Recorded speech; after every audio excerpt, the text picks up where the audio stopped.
like 1. All right. So, that would be it. All right. Totally. And in that case, the solution program S is a minimal program that characterizes data. It means we can find a shorter program, and then it's going to be the running time of the solution program times 2 to the power of the length of program S. So it can be a pretty big number depending on the solution. It grows fairly quickly, right? And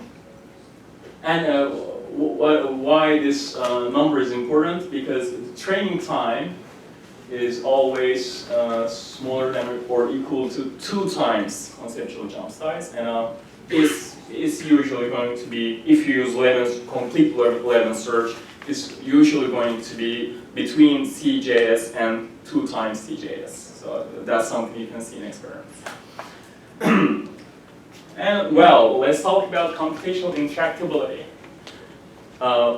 Probably most rehashed argument against universal induction is that it's completely intractable. Well, hey, I'm a computer scientist. This has an exponential worst case running time bound, so it's probably not usable. It's just theoretical fiction, right? It cannot possibly work. But well, while that is the case, we see that the brain still manages a great approximation. It does work well, and what the brain does seems to be a great approximation actually, because we know that the brain can learn from a few examples, which is a hallmark of universal induction. And well, the other thing, okay, well, the worst case bound doesn't mean the research is over, right? It rarely means that. If you ever worked on approximations to NP-complete problems, there are usually very clever approximations that get you good results in a feasible amount of time. So well, the same thing could work here. And, well, without memory, without transfer learning or incremental learning, it is intractable. It is not going to work at all, only save for the simplest problems. So I believe most of the obstacles that Ben mentioned in the previous slide are due to this problem, because the memory just isn't there. And that's why I believe incremental learning is an AI axiom. It's not just something nice to have, but something you can't live without. Okay, well, so let's get to some of the more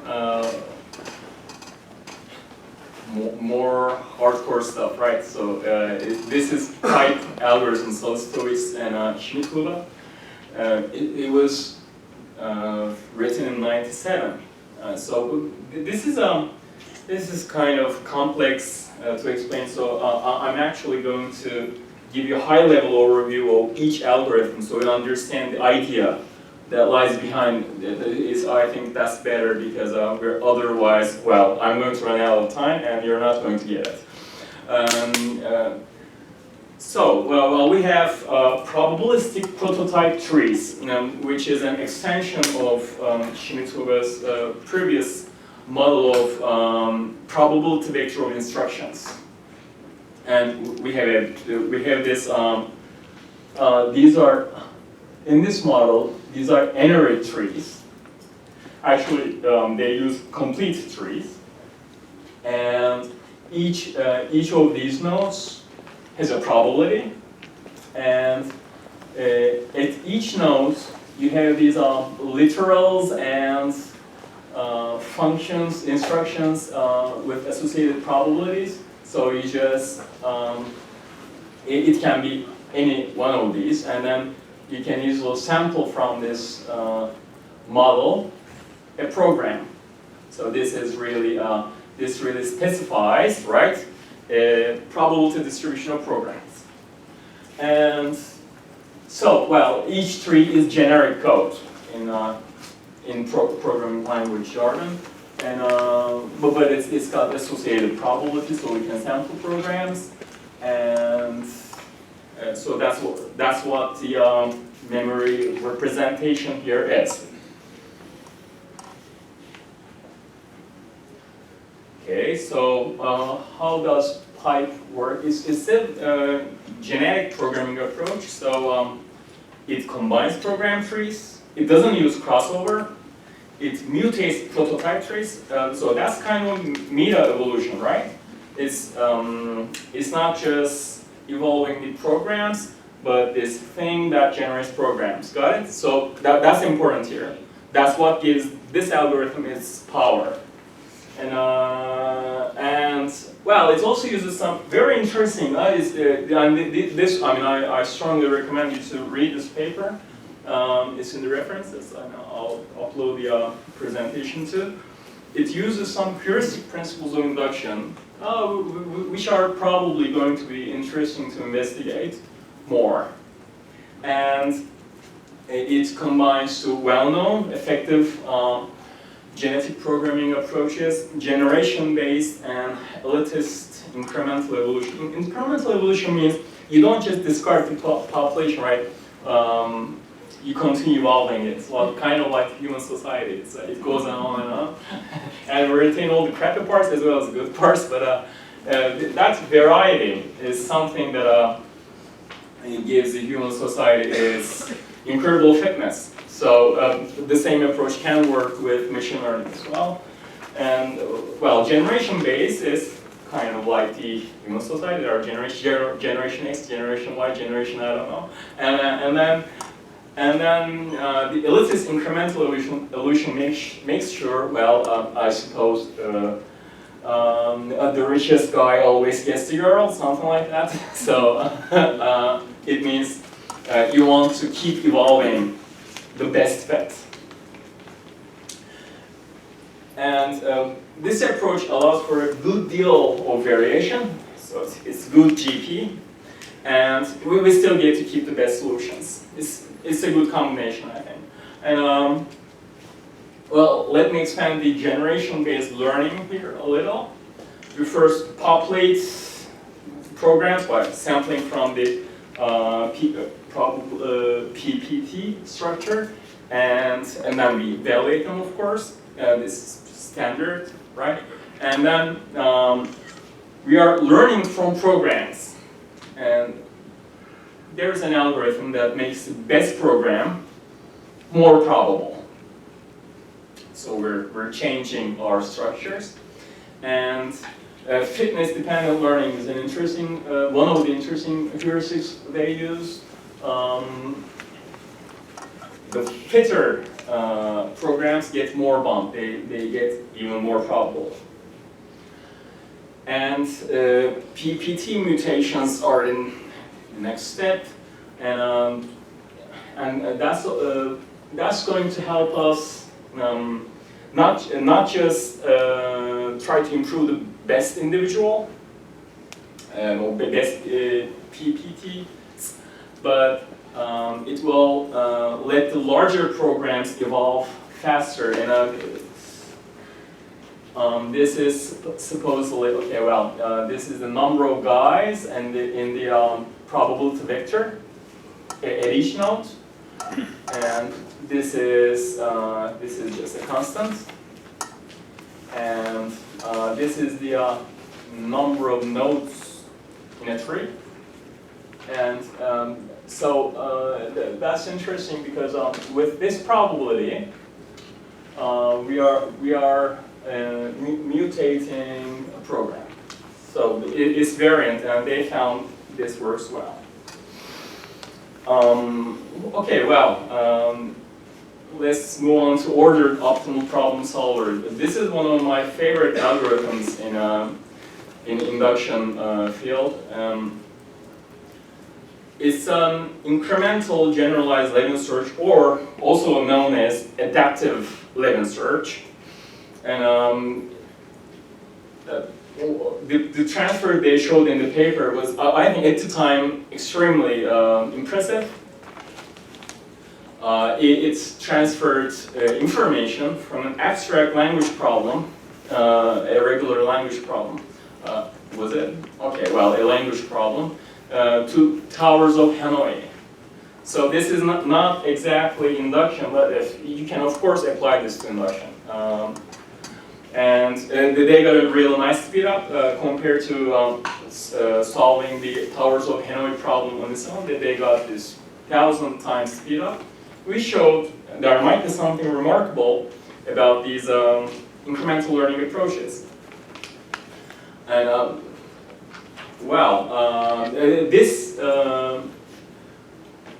this paper uses a probability vector coding of program instructions. So each instruction has a probability. We just multiply them and get the probability of the program. And that probability vector is going to be our, basically, probability mass functional programs, right?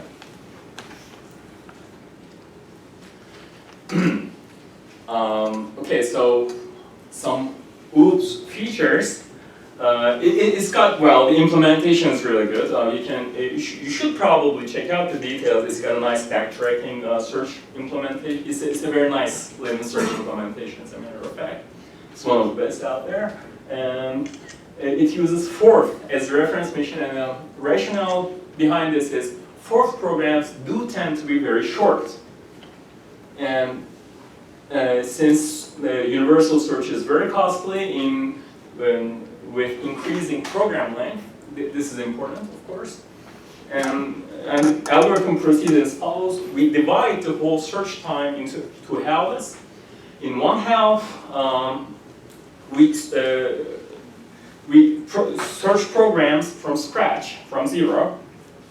And in the other half, we try to extend the last good program. So this is almost bias optimal, I think Schmidt-Huber writes in the paper. Okay, so well, what is the update method in OOPS? OOPS is actually very interesting in this regard. There are some differences between the conference and journal paper. I suggest you to take a look at them both. I think. And you can also download the source code, take a look at it. I think that's going to be a lot of fun. And maybe, who knows, with today's machines, maybe it will just give you human level AI. So I didn't try it, so you should, okay? And there's a special bump instruction, there was, as far as I can tell, that promotes the probability of an instruction. It bumps its probability up, and of course, renormalizes the whole PDF, so the others go down. And OOPS performs dynamical updates throughout search. The probability density function changes, dynamically adapts throughout the search. And we can also conceive, of course, of all kinds of instructions, instructions and subroutines that will modify probabilities, call previous solutions, programs found, and edit them also. So it's actually a fairly complete solution for forth. And I don't know how far this has been extended, but I think there might be interesting experiments to be made here. And since this was shown to work effectively in practice, it might be worth the time to try to make more experiments to verify that it actually works with long training sequences, which means we have many kinds of problems in sequence, not just 2 or 3. All right, so all right, let's come to some of my own work.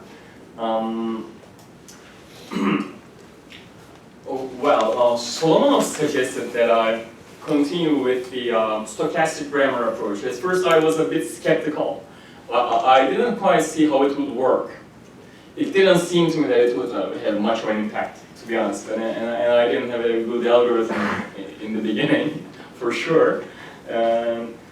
But we can, with some effort, we can obtain efficient update algorithms and fast update algorithms that update the grammar and grow the grammar without ruining the whole program search logic. And these update algorithms work synergistically, which means they work together well. They don't get in the way of each other, at least. Okay, and so the nice thing is this is exactly bias optimal, where it's just a normal level search, but it has incremental learning feature. And well, I call that memory design approach heuristic algorithmic memory, because we're recalling invented heuristic programs and we're storing them as programs. That's right. We're remembering them algorithmically. And guiding probability distribution is the long-term memory of the system. And stochastic grammar just gives us a priori probabilities, since we have maximum ignorance about the programs we produce. We just multiply production probabilities. We don't really consider the dependencies among them. And most of these program probability models are like that. It's just, I'm just trying to give you an idea of how to do this. And this is also the case in DeFalco's 2006 paper, where he used genetic programming to approximate universal induction, and there's also some interesting regression problems with this approach. And if you also have some fast algorithms to update this heuristic algorithmic memory, it works very well. Oh, okay, so the last version of this thing was using a stochastic context-sensitive grammar, which I thought would be useful for representing some realistic programming languages. Or it can definitely represent Lisp and my favorite meta language ML. And each production here is a probability, so it's stochastic grammar is just not grammar as usual, but we are assigning a probability to each sentence in the language. And well, you know, I suppose you all know the language here, so I'll be quick. But productions are all this form. This is non-terminal, right? And we're replacing this guy with this prefix and with this suffix with gamma here, right? So that's the transformations that are allowed in this grammar. And we just give each of these guys a probability here that we write here. And then we again just, to obtain the probability of a sentence in the language, we just multiply the probabilities. So let's not complicate it too much, because these search algorithms are complex, right? So we're just keeping it simple too.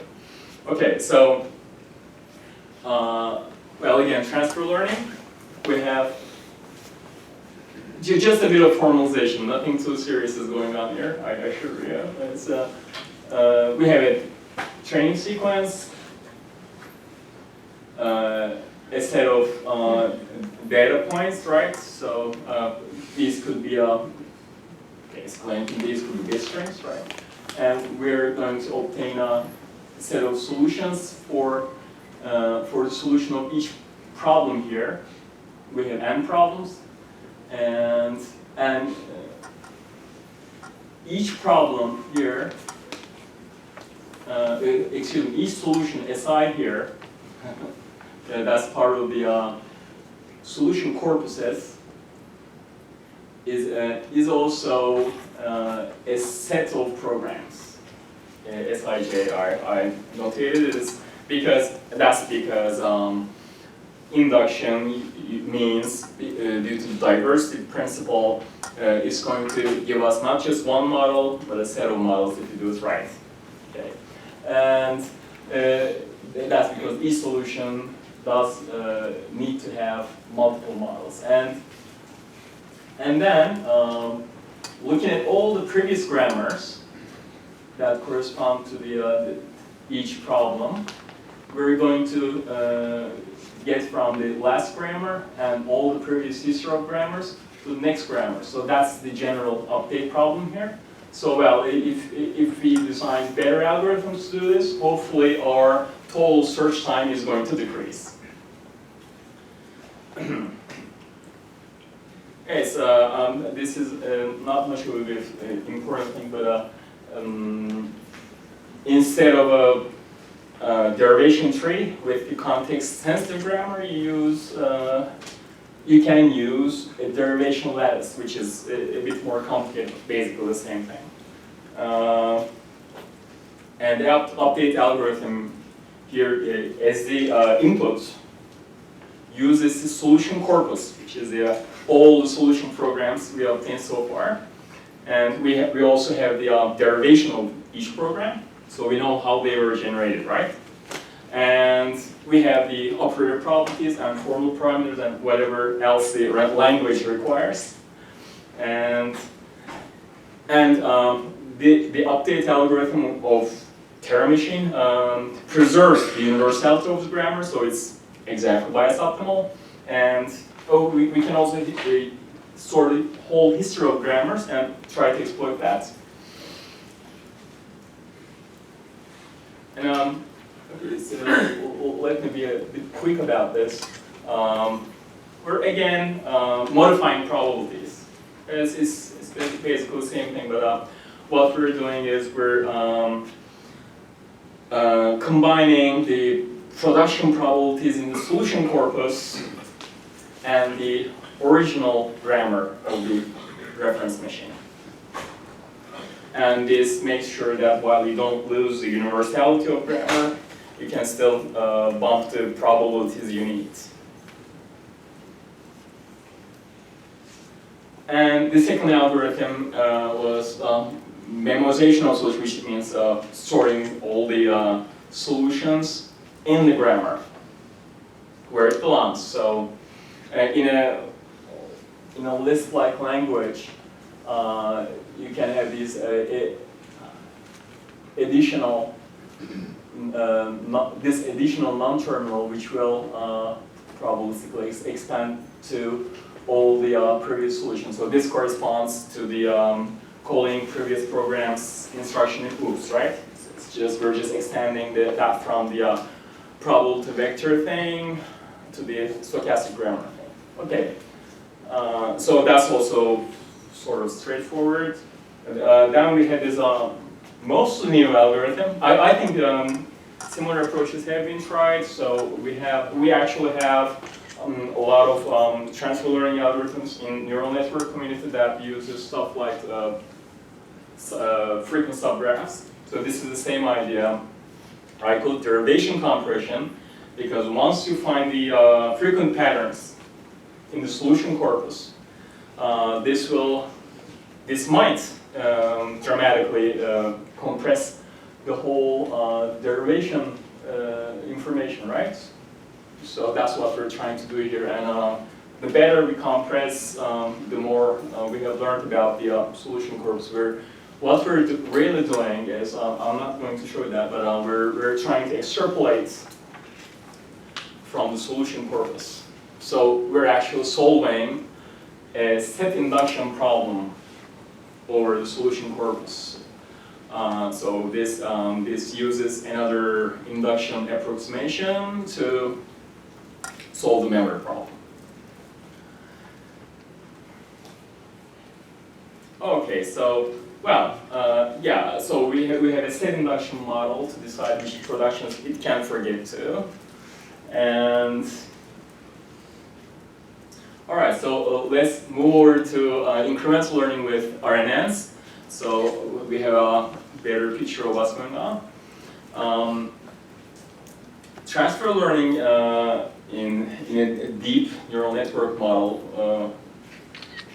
I don't know. Maybe it was Chan 16, and well, this famous algorithm, net-to-net, right? You probably heard it. So, but this applies to deep neural networks, which I think basically means multi-layer feed-forward nets with a lot of hidden layers nowadays, right? So, but with some special layers like convolutional neural networks and did something yesterday. So there are a lot of variations, but you all know the basic theme.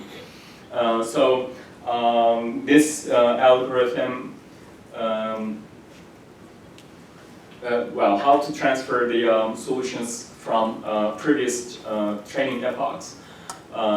We introduce some new data and we want to retrain instead of training the neural network from scratch, back propagation or what have you.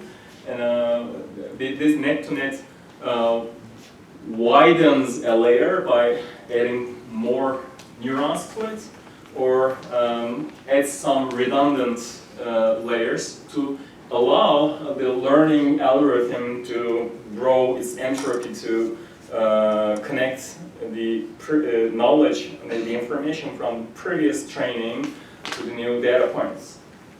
And the trick is we use function preserving maps, and some important cases are covered in this paper, but the general problems seem kind of open, so it is probably something very, very interesting for anyone interested in neural networks nowadays. And here's the stuff from the paper. This is an example of the function preserving map, right?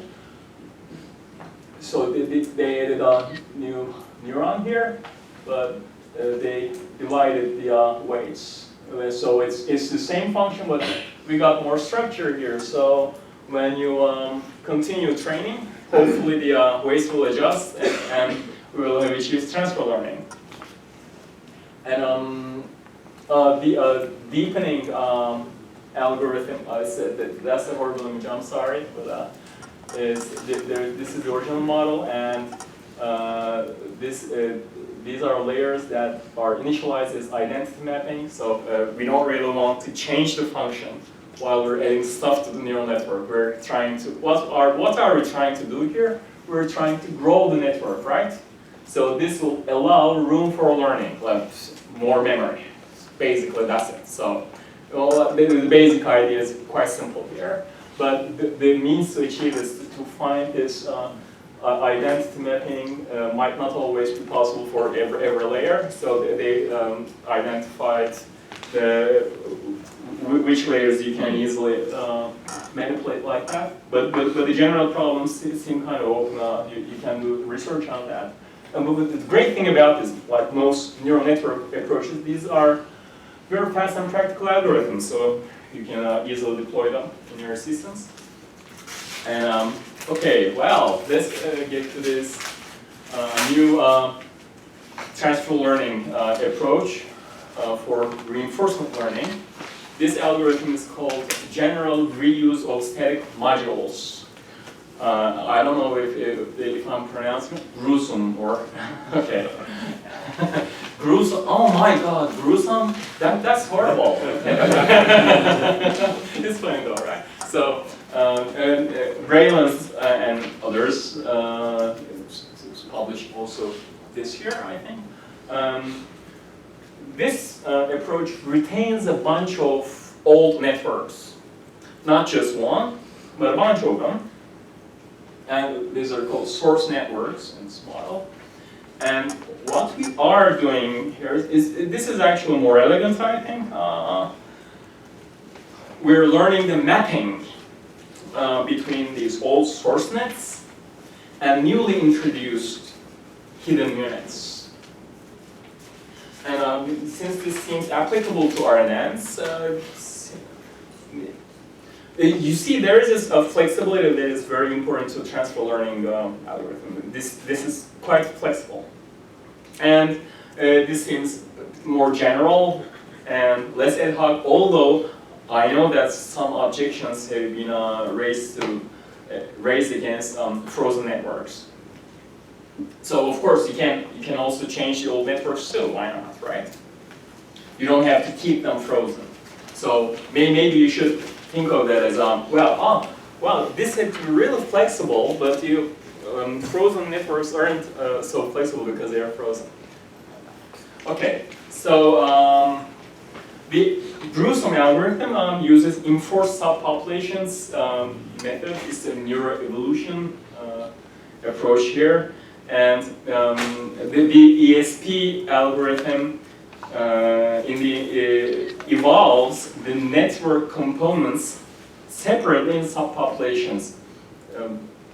So this achieves some decoupling, easier to parallelize, it has some benefits, and it's been seen that this performs particularly well for reinforcement learning in partially observable Markov decision problem type of environments, and the transfer connections. That's a great term. It's something to remember, right? Transfer connections of each source net evolve separately. So this is the extension to ESP that ties it to the Gruesome model, and the algorithm actually evolves transfer genomes. So that's also very reasonable. It sounds very very logical. Yeah, so we have frozen train networks, which means we're not modifying them anymore, and where there's a transfer network subpopulation, and there are new recruits. With the recruiting, I think it's a term used in neuroscience a lot. So the brain is recruiting new resources to adapt to a new environment, right? This is a very important feature of the brain, which we know is plasticity. So we're adding more plasticity to RNN training algorithms with this method, which is pretty cool. And I think it's I didn't try this algorithm myself, but I think it would be worth a shot, definitely.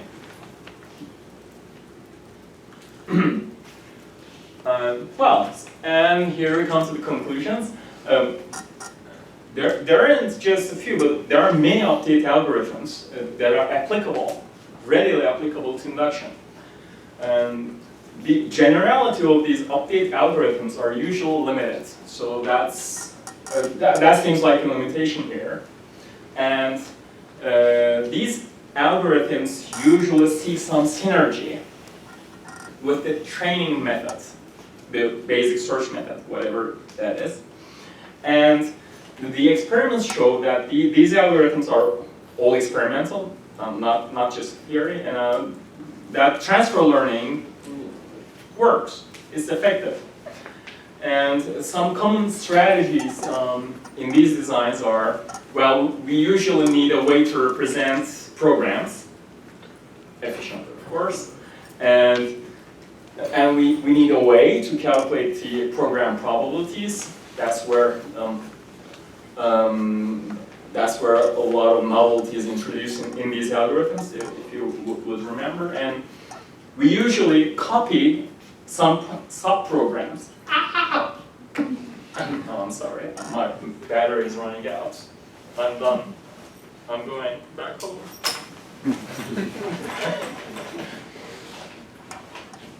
Yeah, supposedly they invented the graphene battery, but he didn't bring it from China, so we don't have it here. Right? Graphene batteries. Yeah, they were just unveiled. Fantastic.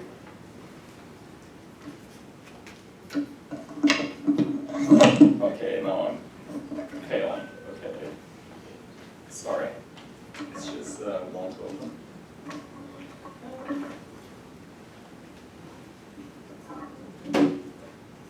Yeah.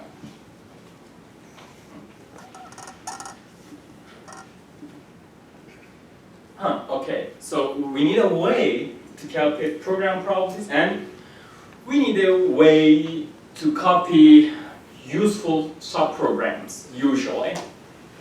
And we also need these clever methods to explore the model space efficiently and by introducing as much variation as possible. That's what I try to mean by flexibility, but flexibility, plasticity, and this exploring the model space, these are all the same thing, right, basically.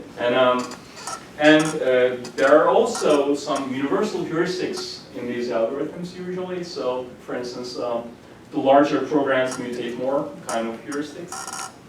These are universal because they're applicable to any program, right? So about useful subprograms. I mean, that's something we struggle with a lot in Moses within OpenCog. Because when everyone struggles. When you learn a bunch of programs, I mean, they're not naturally organized in a way that they use the same subprograms through the same thing. You know, as a software engineer, finding the right way to abstract a functionality into a modular subprogram requires a lot of general intelligence. So that's something where there's a risk that the AGI you're after needs to be deployed in order to refactor your programs in a way that factor out the useful subprograms, or maybe there's some magic recursion that can be used there where there's no magic. Sure? Yeah, I'm sure. How about graphene? Graphene is natural magic, right? It's physics. Okay, it's natural magic. It's natural magic. I guess the point is, if you need some kind of AGI to identify useful subprograms among programs with heterogeneous syntax but kind of similar sub-functionalities, then how do you get that done? Do you somehow use the overall incremental induction to solve the find subprograms problem, or what? Well, that's what I tried to do. There are conceivably other ways. We don't know. So that's an open problem, and that's why I'm mentioning this. These are somewhat open problems, right? And I gave the example frozenness. So what would you do there? You just keep all the old nets you happen to train during your past lifetime. Is that what you would do? How do you determine which frozen network is more useful? How do you determine if you should call that network or if you should evolve that more? But I think that's only good enough in the limit of like infinite program ensembles. When you have a smaller program ensemble, you somehow have to be able to recognize when different programs have subprograms that look different somehow but do the same thing, which is what we try to do in Moses by normalizing the syntax. Canonicalizing the program representation. Which is also hard. Yes, it is also expensive. Yeah. So I tried to drive a bound for that, general bound, and it turned out to be expensive. Yeah. And then I found this other thing about that the most general problem is actually incomputable, right? So because there is not a canonical representation. But what really matters, as you say, is the average time it takes over the space of programs that you care about for solving your problems. Exactly. So maybe that's why attention is so important, because when we look at a scene like this, we don't attend to all the details at once. And it's actually a lot of neuroscientists like Graziani, they seem to suggest that attention is at the very center of what we call awareness or consciousness, right? So a lot of neuroscientists are saying similar things, so maybe there is some kind of synchronous there. So maybe attention is the solution to that. At least in the sensory domains, it seems to be the case. And there are very good models that integrate attention into deep learning models. So, I mean, those attention models could be incorporated here, maybe. Useful, interesting. It seems like the focus of attention is where the programs get normalized, right? Ideally, the utility of a program lies solely in how many more times it is going to be called. Or the programs that it leads to the creation of course, called, right? Called the fitness of its children, the inclusive fitness. By future solutions. Yeah. So that's why my model is the correct one, I think, because it does set induction, and set induction has very nice generalization. So that I thought was the perfect solution. But anyhow, there might be other concerns here that we just don't see now. And but to see those concerns for sure, clearly, we need to make more experiments, complex experiments, not just toy experiments. So that's what I'm trying to get to. So well, yeah, there's some room for improvements. And this is not bad news. We know that we can improve them. So there's room for research. And some interesting design parameters here. Generality versus efficiency trade-off. So the more general these algorithms become, more overhead they can cause. Like the canonicalization algorithm, right? So we try to make it very general, and then we run into some other overhead problems. So the trade-off there is actually interesting from an algorithm design standpoint. And how many free parameters do we have in the update algorithm? That's also interesting, because we don't want to have too many, of course. And does it have synergy with the search algorithm? Because if I suppose if all these stars and planets align, it works better, right? So it's this program representation and probability model and search algorithm and update algorithm, if they all work together, it's probably going to be more efficient. And some research challenges. Okay, well, learning very long training sequences, like more than 1,000 problems, that would be a challenge. And very interesting class of experiments, and it's what I'm trying to do in my research. And of course, demonstrating competence in a non-trivial field of expertise, the kind of field that is in intricate concept net like I showed you. And tests that are deliberately designed to measure memory performance. Just how good is the performance of this long-term memory system? So do we have the right test for it? It's an open problem. And and what would constitute human-level performance in that regard? And of course, as Van Gersel mentioned, there is the extremely important problem of integrating different modalities like vision, audio, tactile, haptics, touching, feeling, that sort of thing, and bringing these all together, of course, and maybe more, like sonar or whatever. And of course, architectural considerations to make this all work together well. We just mentioned attention. Attention is probably a very important part of this. We haven't really any experiments that show this in the context of universal induction, but we have a lot of neural network experiments that are exclusively about attention. So that's, I think, very important. And of course, we need some more substantial research towards zero free learning parameters, meaning there are no free parameters at all. It's completely general. It doesn't need any tweaking at all. There is no parameter mining involved. So that would be a nice thing. And here are the references. Well, I'll upload this so you can have a look yourself later on.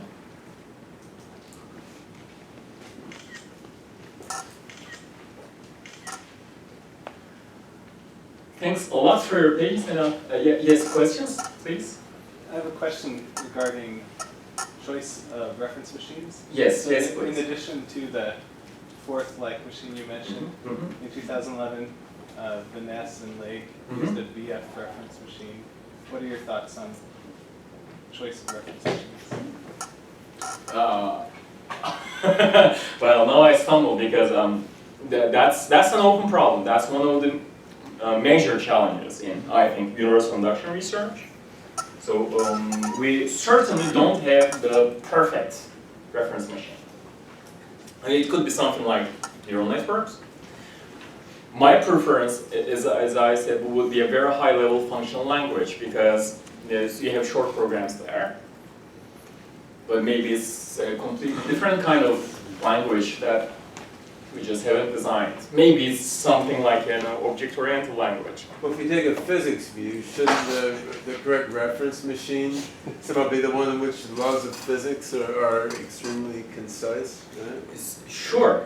I mean that's what my Unless you take ultimate intelligence stuff was about. Schmidt-Huber's view that if our universe is just an arbitrary one among a bunch of universes, then it should be the one in which the universe generating function is concise. But then we'd have to hack out of the simulation to find that. Well, or create a few baby universes to see how that works. But I think the general idea there is correct. So since we seem to live in a predominantly physical world, physical modeling seems important. So the language that allows us to model physics concisely is going to be useful. But there might be no silver bullet there. It still might depend on the domain. Say, like, if we have this nanoscale nanobot, maybe the right reference machine for that robot, and the right reference machine for the femtobot. The femtobot, yeah, and the right reference machine for us crazy AI hackers. Maybe it's not the same thing because we need to climb up the tree and pick an apple or something, and while the femtobot is supposed to solve a completely different variety of problems. Can you mention some practical implementations or applications that you've done in incremental learning? Yeah. It's. I mean, I worked on. I first started working on these toy problems, but I'm actually trying to come up with a set of. Right now, I'm trying to work on some scientific problems. I'm asking around people if they have interesting problems from sensory domains, like stuff where some real physical measurements are made. Because that's kind of interesting because sometimes there are non-trivial relations in such data sets. And I mean, my hypothesis there was you won't find that kind of a problem in the business domain. Usually not, because it's more like I think they are just different scales, just like what we talked about. I was wondering, what was your intuition in terms of using, for larger programs, you said the mutations were done. Well, they said it was empirical in the paper, so you should have a look at the paper and the particular experiments. It seems like that would lead to overfitting in the wrong direction.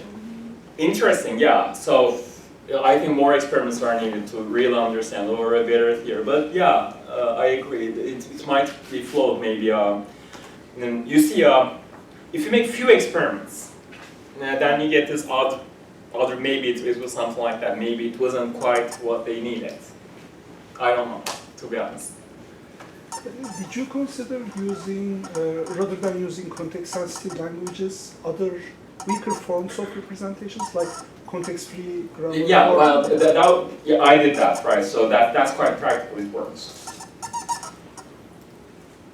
So thanks for your talk. I wanted to get your input on the following. Oftentimes we think about incremental learning as you kind of laid it out here, as learning a sequence of different problems. But for us and many other animals, of course, we actually practice tasks over our life, intermingled with practicing of other tasks, which makes an incremental sort of add more neurons, that type of thing, not very likely. Well, so what does that mean?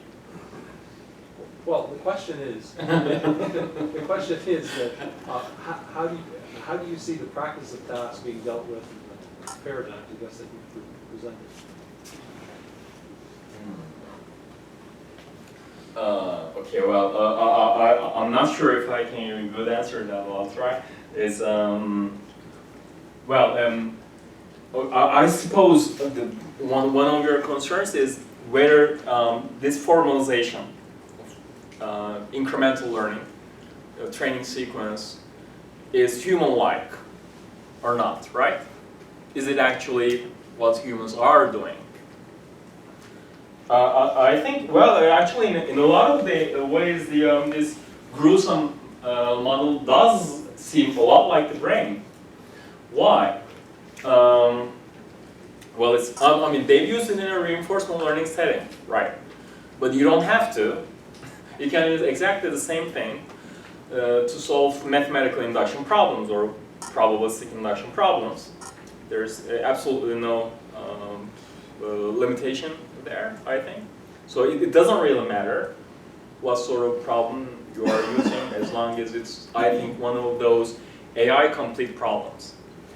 But, and the second really cool thing about the gruesome model is, I think, well, it has some sort of modularity, right? Like, well, there are different areas of the brain, and these are, some of these networks are actually quite hard to change. Say we're acquiring language. You have Broca's areas and a few other associated areas, right? So these have to be fed with the right input at the right time, or they atrophy and cease to function properly, right? But then you train these, and you have these networks, and even in adulthood, these networks will make new connections. And it sounds just like the gruesome model. I think it's quite brilliant, actually. So yeah, so the same ideas should be applicable to human-like memory tasks. And this recent psychology research, do you remember? I heard it recently that you get better at a task if you're a bit creative in your practice. If you improvise, you learn better. So I think that also is compatible with the whole incremental learning approach, because it's going to allow you to recruit more connections, more relations. You were talking about how the problems between current AI technologies, where they show large data sets, millions of faces. Yes, big data. Versus a more human-like approach where there's just one shot. Exactly the same problem persists in AlphaGo and those chess programs. Exactly the same problem, exactly. Right? And for AlphaGo, that's certainly true. I mean, no one plays more than I couldn't count, maybe 1,000 or 10,000. Yes, it's certainly not how a human learns to play, right? Exactly. You could say that. But one thing I've been thinking about, humans do spend 24 hours a day, 7 days a week for sometimes up to 80 years doing stuff. Seeing faces. We don't expect our computer program, if they run for 10 minutes, we think they're running slow. Yeah, so there are some unfair comparisons there. Right. That's a complete trend, and that's why the common sense reasoning problem has baffled computer scientists for so long. Because on one hand, it looks like computers are faster than human, and on the other hand, oh well, it's just too slow. It's not working, or it's failing. It can't do something, and it's stuck. but ceteris paribus, all else being the same, and then we can make the comparison. We should make proper controlled experiments, right, to get that human level comparison or benchmark right. So I think that's the general answer, right? Right. Yeah. Try to follow up with Peter's question, but maybe from a different angle. So if we take Ben's demo this morning, earlier this morning, with Sophia, I guess, you can understand Einstein was a physicist, right? Mm-hmm. I wonder what would be the feasible steps if we want to apply incremental learning into this context, make it a little more smarter? Yeah, into OpenCog. Yeah. Wow. Wow. Just use a chatbot as a chatbot. use case. Yeah. Actually, I think language acquisition is one of the harder tasks to achieve using a universal induction method, because the search spaces tend to get a bit large, but I think, yeah, it should be applicable if you use the right representation. The subtle question there, to my mind, for language learning, I mean, in the OpenCog framework or in some other framework, I mean, what is the implicit universal Turing machine, universal language that you're using? Because if you use one that is especially well suited to human language, then incremental learning of language based on experience, based on sort of program space search, may well work. And Yes. if you start with a reference language, a reference computing framework that is quite different than human language, you're going to have to search a hell of a lot. So this basically comes down to the same old sort of Chomsky-esque problem of like Universal grammar. how much of grammar is coded as a kind of inductive bias in the human brain. Like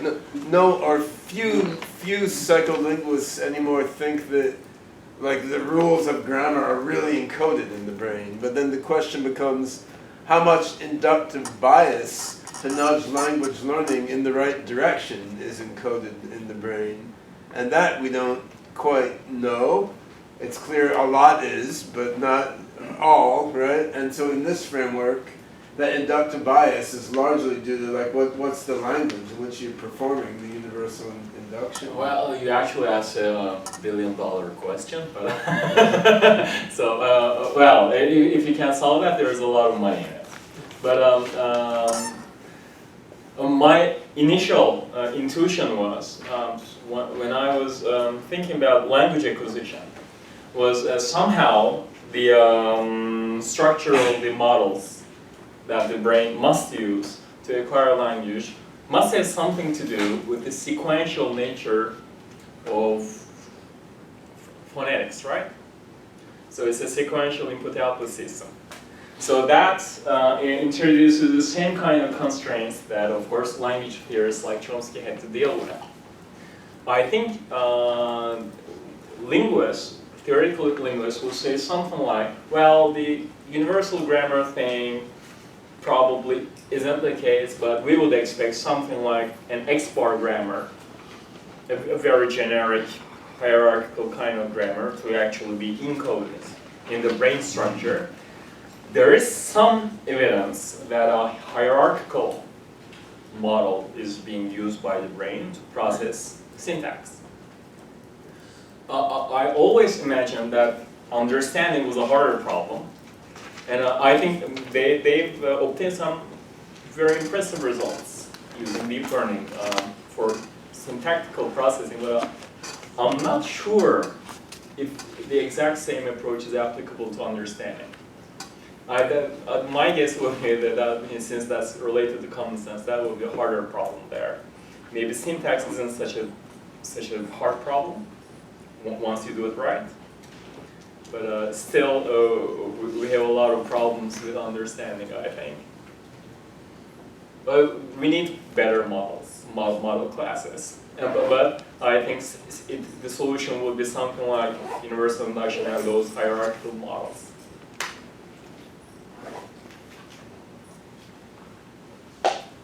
So this trade-off, generality versus efficiency is really a chore, of course. And I wonder whether you know about approaches where you start with a, let's say, narrow search space that you can search through efficiently, but then dependent of the task, moves the search space itself or expands it in the direction of the solution. Wouldn't that be a kind of an attention allocation mechanism of sorts?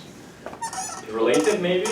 Well, attention is usually sort of in the spotlight model if you pay attention to part of the data. Oh, sensor data, right? Yes. What I mean is not part of the sensory data where you move actually your search space. Yes, that's definitely possible. I didn't come across such a paper, but it's conceivable, and I think it's something that humans actually do, right? So, for instance, well, I'm going to spend no more than 20 minutes to fix some coffee for myself. And then, well, this seems like a really interesting problem, so I'll spend the next 2 hours working on it. So that's the kind of thing we were talking about. Yeah, I think it will be beneficial, definitely. But it is a kind of attentional equation. I think it's a kind of temporal focus, right? So you're expending more computational resources on the problem that matters. It's, well, attention, it's an analogy to attention. It's a different in a different temporal domain. You're allocating time, In the right? search field domain. Following up on the earlier question regarding language, but this time referring to the domain of vision-based learning, evolution provides an inductive bias, for example, through the structure of the visual cortex that performs a lot of compression and preprocessing for the high-dimensional input that is received. Where would be the correct place to put this in this type of Levin search paradigm? Is that part of the reference machine or in a prior probability over program? I think we can reliably assert that some visual primitives have evolved in the brain. So we would have to induce such. Otherwise, we don't want to reinvent the wheel. That's not the right way to build a system. So I'm not saying we have to build something just as complex as the brain, because it's quite complex. It's about what half of our genome, and Cosmos knows how complex that is really, because quantum mechanics works in mysterious ways. But still, you get the idea. Maybe it's not too complex. I don't know. But there's something about the fusion of the 2.5-dimensional depth perception and tactile processing that is very tricky. We probably don't know the right representations. Not quite. But of course we can speculate that that there are primitives for all of these different modalities, like likely the primitives for 2D evolved before these stereoscopic vision primitives, but there should still be primitives for that too. And then there should be some primitives for our tactile sense or estimating distances and stuff like that. So I would expect actually a lot of primitives in each different modality.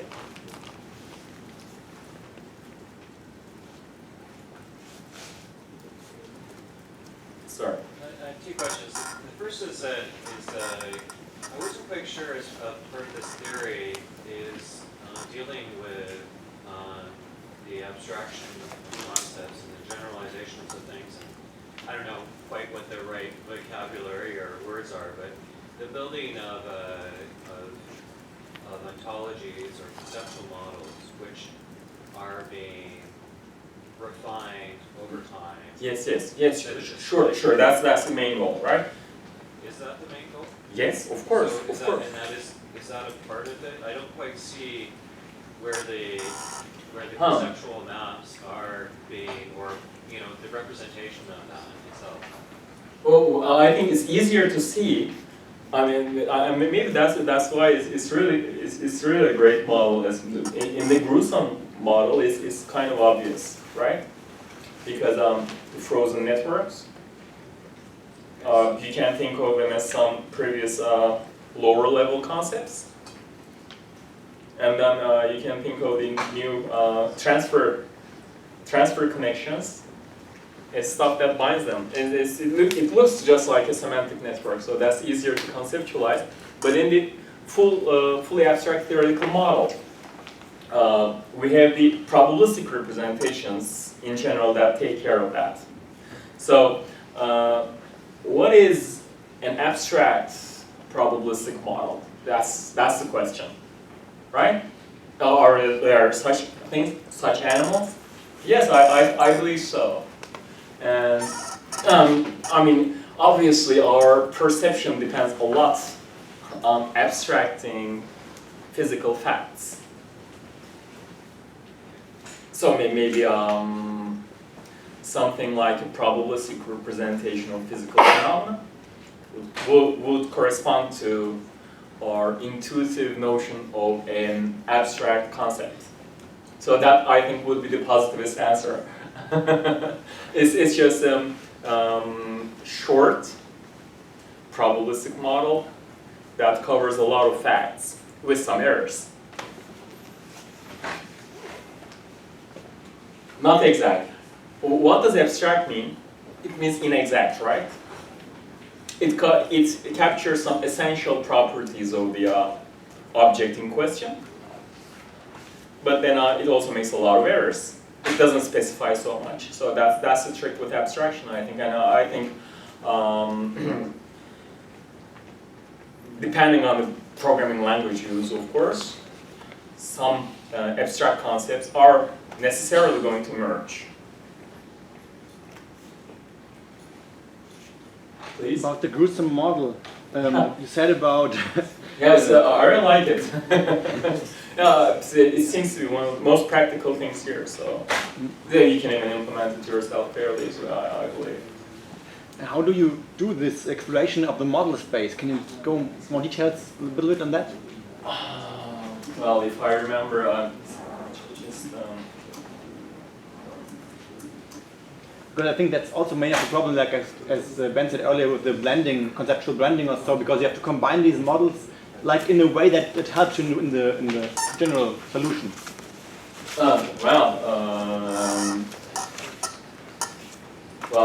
I think that obviously depends on a lot of other things. That's why I think the synergistic design is important, because that depends on the program representation you pick, and it depends on the program probability density function, probability representation you pick, and the search algorithm. So it depends on everything else in the system, right? So it depends on the other choices you make, but in the context of gruesome model, those are recurrent neural networks. So what is that algorithm doing? It uses a bunch of frozen RNNs, and it's introducing some new hidden units and connecting these old guys to new units, and then of course the output whatever, the fixed network, and then retraining. So is it making a good exploration for the model space? That's the question, right? Yeah. It could definitely be better. There is room for improvement there. Because as I said, the networks are frozen. There have been some objections to that. Does the brain freeze anything really? So, well, it doesn't seem to be the case, so, yeah. Well, just to give an input to that, in some studies in incremental learning, the initial layers of a single network are frozen because they represent the data more, they are more invariant to the data. Mm-hmm. So the thing that you freeze is less data dependent. It should be more general. Do you agree with that? Yeah, of course. It should be a matter of gradation, actually, I believe. But I don't have the full explanation for it right now. But I think there's some research to be done there. Perhaps you hinted at this earlier, but I thought you would imply that in your work you were actually applying some of these techniques to automate data mining. Can you talk a little about how that actually comes about in practice?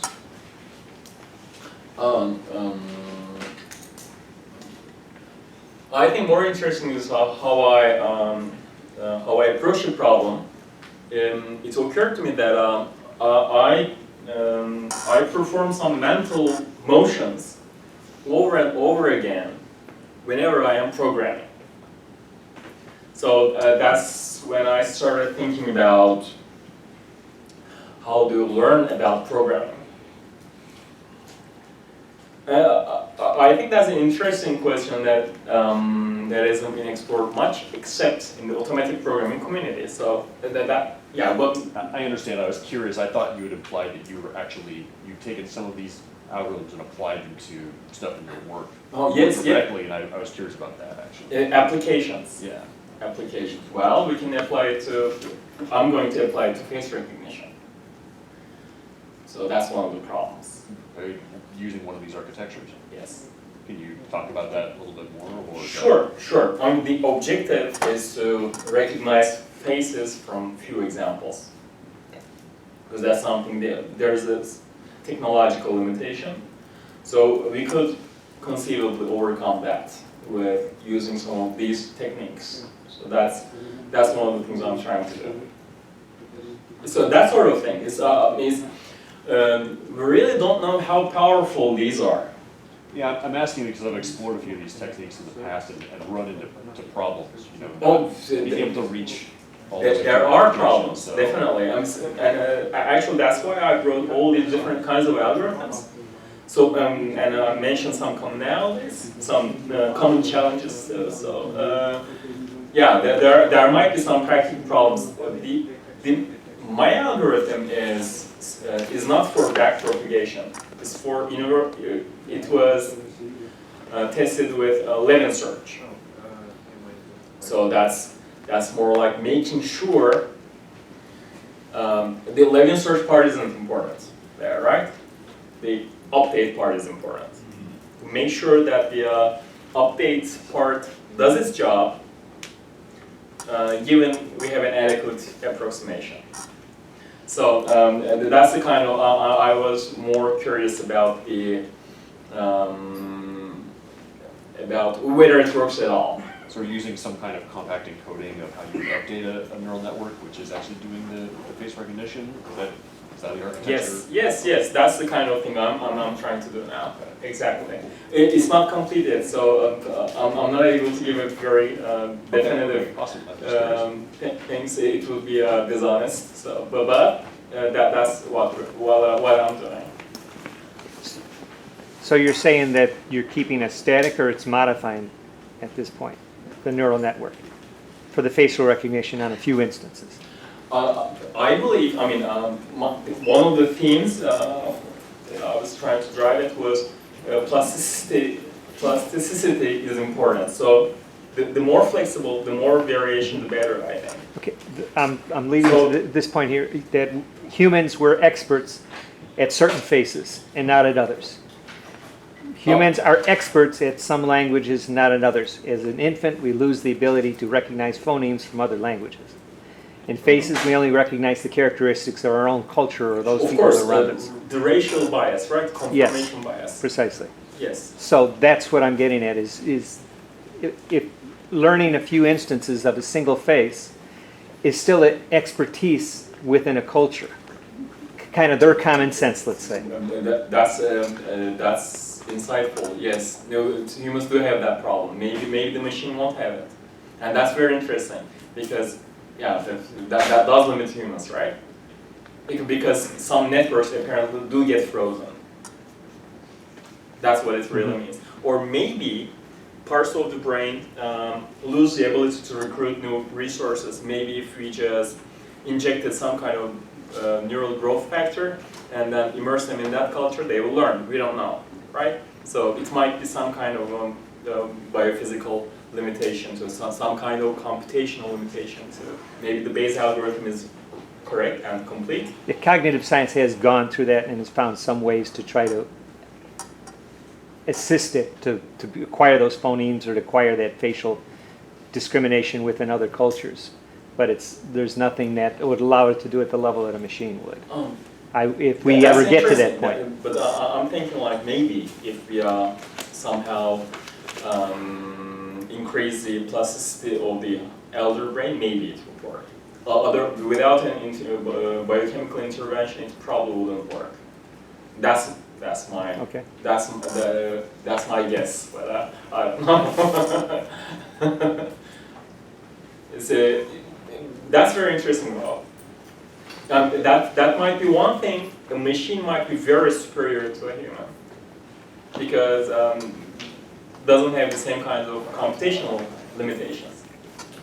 Thank you. I think we're